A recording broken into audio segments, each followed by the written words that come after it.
મહાલક્ષ્મી વ્રતની વાર્તા। એક ગરીબ બ્રાહ્મણ હતો, તે વિષ્ણુની પૂજા કરતો। એક દિવસ વિષ્ણુજીએ પ્રસન્ન થઈને તેને લક્ષ્મી પ્રાપ્ત કરવાનો રસ્તો બતાવ્યો કે મંદિરની સામે એક સ્ત્રી આવે ત્યારે તું એને તારા ઘરે લઈ જજે। તે મારી સ્ત્રી લક્ષ્મી છે, જો એ તારા ઘરે આવશે તો તને લક્ષ્મી પ્રાપ્ત થશે। બ્રાહ્મણ તો બીજે દિવસે સ્ત્રીની રાહ જોવા લાગ્યો।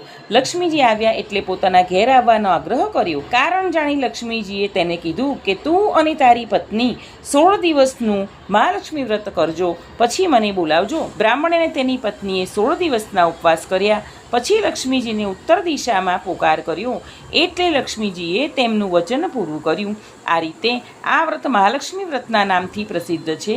હે મહાલક્ષ્મી, તમે જેવા બ્રાહ્મણના ઘરે આવ્યા તેવા સૌના ઘરે પધારજો અને સૌને ધનધાન્યથી ભરપૂર કરજો। બોલો મહાલક્ષ્મી માતની જય। ચેનલને સબસ્ક્રાઈબ કરજો।